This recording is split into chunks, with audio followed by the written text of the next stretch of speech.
everyone, Amanda here. Thank you so much for joining me. I hope you're all doing well. So I'm working on the Gentleman's Diary journal. I link the paper collection in the description box below. I'm also going to link a video that shows you how to make covers using the fabric tape method. So that video covers that. So we don't have to do that here. When it comes to sizing, I use A4. So my pages need a cover that measures 8.5 by 6. Now, whatever size your covers need to be, if you're following me and making a journal the same way, the spine needs to be 2.25. Okay, so I've said before how the formula that I use for front and back cover, you measure your papers. So whatever your signature is, you have it all folded and ready. You measure the height and you add 1/2 inch. That is the height of your cover. Then you measure there and you add 1/4 inch. Okay, that will give you 1/4 inch border all the way around. You don't need a border at this side because it's going up against the spine. So that's how you size it. So I've done that and I've covered it front and back with the faux leather paper, and I've just cut it 1/8 of it. I normally leave 1/4 inch border. This time I've just done 1/8 inch. Okay, so then I've got some chipboard. When I cut my covers, I often have leftovers. Okay, so I've cut these to 2.25 by 1/2 inch, and then I've glued it on some scrap of the leather paper. And then all you need to do is just trim it a little bit, but make sure you leave a nice substantial border. Okay, cut an angle but leave plenty of space there. And then we're just going to wrap this little piece. This is if you want to make it like me. You obviously can do it in a variation of ways. And you will need to make multiple of these, so it's something you can sit and do whilst you are watching one of my other YouTube videos. Take your time over this and you'll get lovely, neat results. Make sure you know, getting it really wrapped really tightly and firmly around there and around there. Then you want to grab a bone folder. Let me just grab mine. It's on the other desk.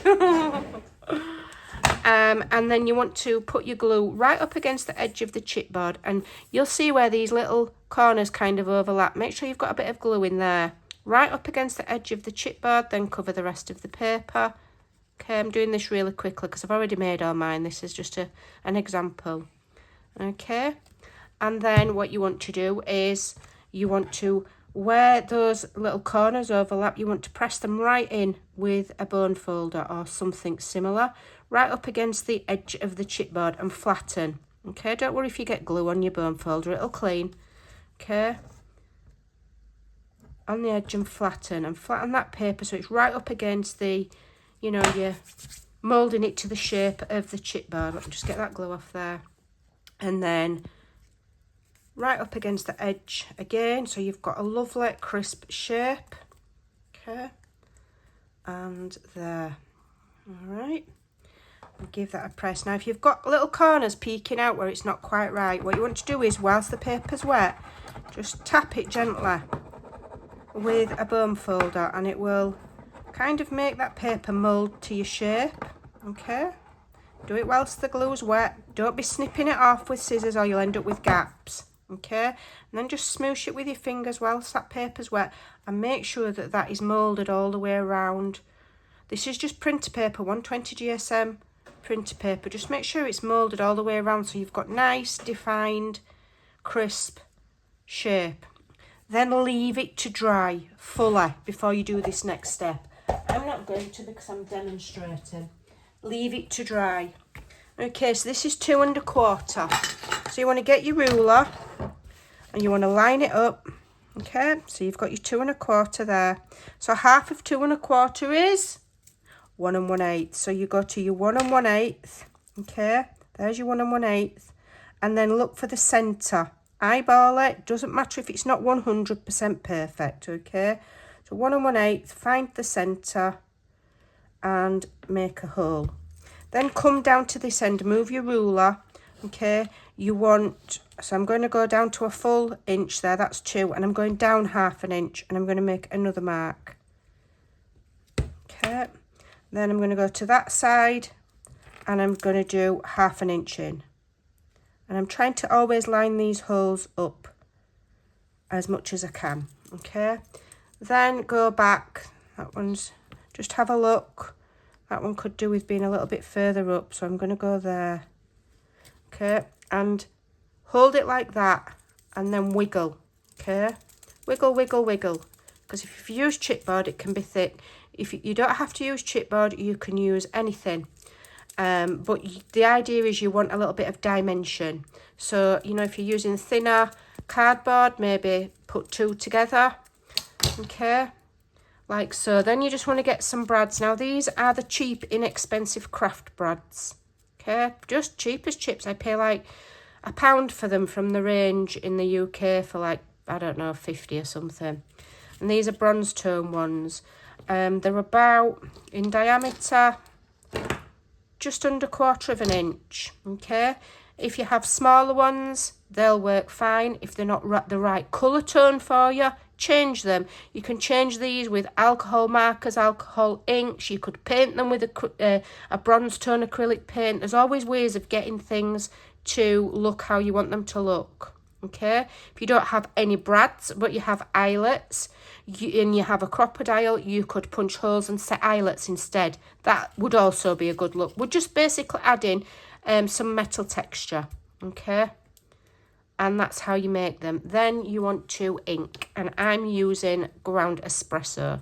So I'm inking all the way around to give that a bit of an aged look and a bit of definition, okay? And I'm going to take time to do it down the sides and a little bit on the back, so that if you can see any gaps when you've glued it, it's going to look consistent. And those are your mini leather straps.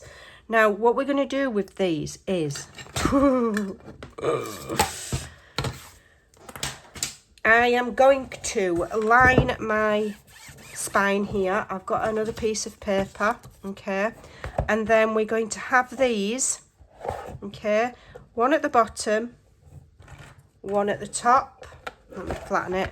One at the top, one at the bottom, and I'm going to have a look what it looks like, whether I want one in the middle, okay? And then we're also going to go front cover, maybe if I do the middle, I might do the middle. Does that look nice? The thing is, in the middle, I also want one of these metal frames, and I do want it kind of central. Suppose I could have it up there, couldn't I? So, yeah. And what I'll do is I'll do the top one and the bottom one and eyeball it. For the middle, I will look for the middle. I will measure it and I will look for the middle, you know, so that it's all lined up nicely. Okay? And then we're going to do the same on the back cover, so that you've got this kind of faux leather strap look going on. Okay? So I've got an extra one now, have I? Yeah. I don't like that one. That one. So I'm just going to go and do that, whether you want them further up. I think I quite like it like that. Okay, so I'm going to lay my paper there, and then I'm going to come back. So I've lined my paper there, okay, and now I'm going to start and attach these. So I'm using a good glue, because we've got some metal pieces there. So a bog standard PVA is not going to cut it. I'm using the Nouveau Deluxe. I will see how it goes. If I'm not happy with it, I'll move to the Collal, which is a solvent based one. And I'm going to place my first one on the spine, okay, and I'm just doing it like so to see where I want it. Okay, so I'm getting my first one down, how I like the look of it, in relation to spacing from the bottom, and I'm happy with that. All right, so I will follow along. I will see what that spacing is, and I will probably eyeball it. If you want to measure it, what have I gone? Where's my ruler? I've probably gone a quarter of an inch from the very bottom of the cover, okay? And you will need to be patient and hold them while they take, okay? And add pressure in between the brads, okay? to get it nice and flat.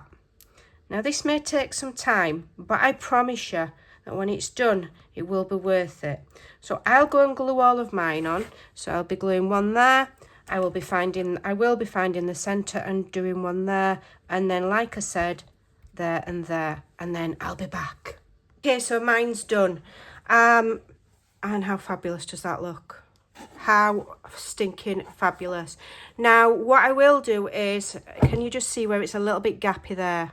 Okay, so what I'm going to do is I'm going to wait for all of that to dry, and then I do have like a fine tip glue bottle, and I will just go in and I will add a little tiny bit more glue where it's a little bit gappy there, can you see? And then I will press and I will literally hold it. Okay, but for now it's on and it's fine. That's something I can do at a later date. Okay, and you know, just to get the glue right up to the edge there, and I will hold it from the inside of the cover and press, and then it will be even better. And then here I'll do the same, and I'll add a bit of extra glue. That's just where it's lifting because you've got the layers of the metal feet underneath, but even without that extra help, that looks fabulous. Okay, so I'm not doing anything to the inside yet until I decide what I'm doing. I'm going to be doing the Midori style binding on the elastics. However, we're not going through the cover, okay, because we've got this decoration. So I'm going to show you a way of doing a hidden Midori binding, okay, in the next video. So watch out for that. In the meantime, you can be preparing your signatures together, okay, and maybe making some ephemera, and I will do that in the next, do more in the next video. So these little metal plates, I get them on AliExpress. They're about 40p each, okay. You can get the branded ones, but you'll pay far more for them. So I know my cover measures 6. I'm going to have it between here. So I'm just looking for the kind of like the 3 mark, which is about there. I'm going to make sure this is kind of straight, okay.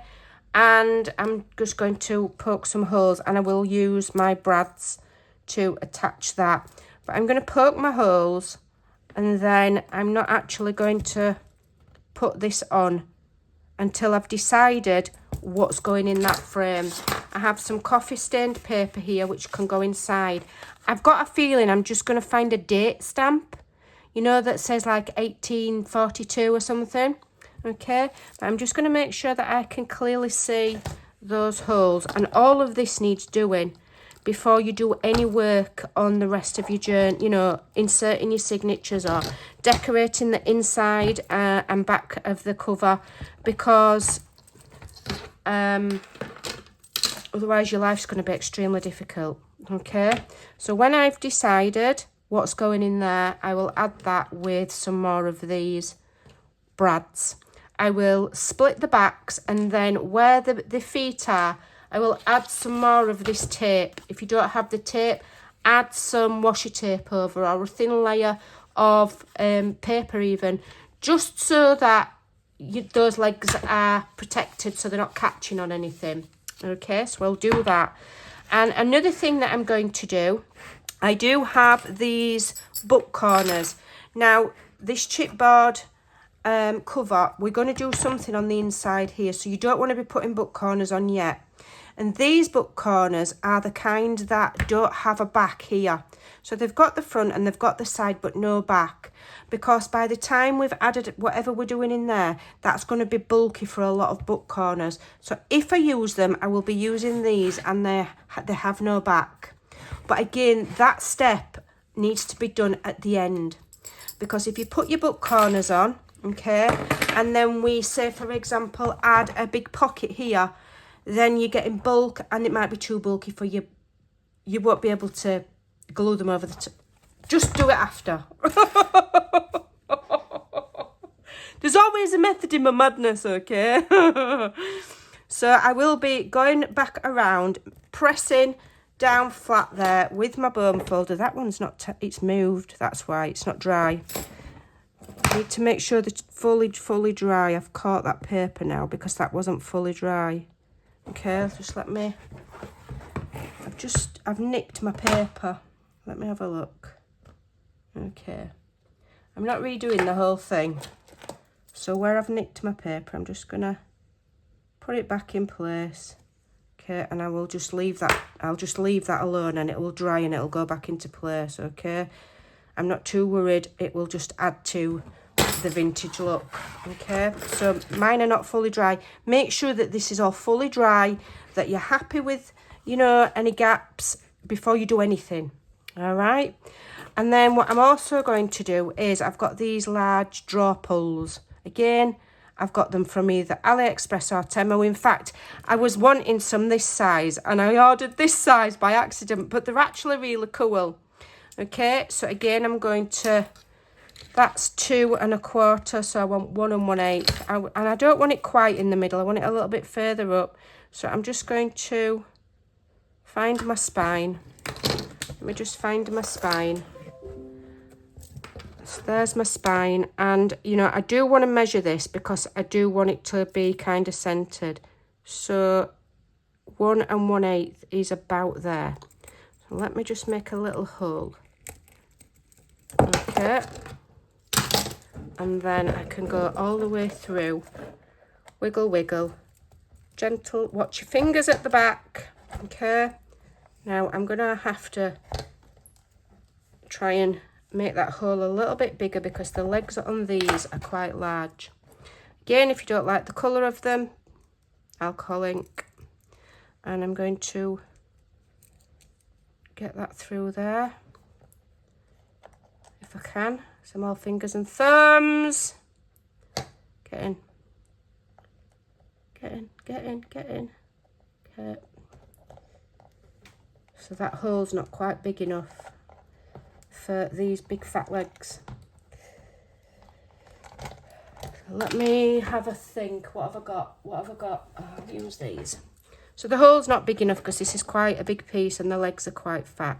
So I'm just going to make my hole a little bit bigger with my scissors. Okay. And then try again. Alrighty, we're cooking with gas now. We've done it. Okay, so I've got that on there. So that's added decoration. AliExpress or Temu for your metal pieces. They are cheap as chips. Don't be paying a fortune for them. Okay, so I'm going to flatten them legs. I've got a little bit of this black tape. I'm going to cut some of that off. I'm going to press them legs down with my bone folder. But we're going to do the hidden Midori method. Hidden Midori binding method. So you're not going to see these, but it needs to be flat because we're going to have to glue our binding to that. Okay, so let me get some of this tape off. Come on, you slippery little sucker. There we go. Okay, I'll do my best to get those legs as flat as possible. All right, make sure that it's straight from the front so that what I hang off it isn't wonky. And I'm going to put some of this fabric tape over the top, like so. Okay, right, so what I'm going to hang, this is just not glued on, it's not staying. Let me just, I don't want it to, it's ripping my cover, look, I don't want that. That's because I'm rushing and I'm not letting things dry because I'm trying to do it as a tutorial. Wait for things to dry, folks. Okay, patience is not one of my virtues. Okay, let's do it again. Okay, so I'll just have to be super careful with that now and just leave that to dry. I think the rest are dry. I think it's only that one that's a problem. And then what I've got for this little handle here, okay, is I got this little pocket watch. Again, I got it cheap as chips from AliExpress. I think I paid about less than £2 for it. Okay, now you don't have to, you could make a tassel, you could omit that part, you could just leave just the ring and have it as a pull so that when the journal's on your bookshelf, you've got something to pull it out with. Okay, so I'll just add a decoration. It just makes things interesting and helps build the story of what your journal is. Okay, so when you see these little bits, when you're bobbing about, pick them up. I'm going to have to be careful with that. So I will hang that off of there somehow. I'll probably shorten this chain. I'll probably shorten this chain and I'll have it dangling off of there. Okay, like so. All right, so that's as far as we're going today. And when we come to the next video, we'll work on the inside of the covers and we'll do the Medora hidden binding. So I'll see you in the next video. Go and get your signatures ready. Thanks for watching. Big love to you all, and I'll see you in the next video. Bye for now.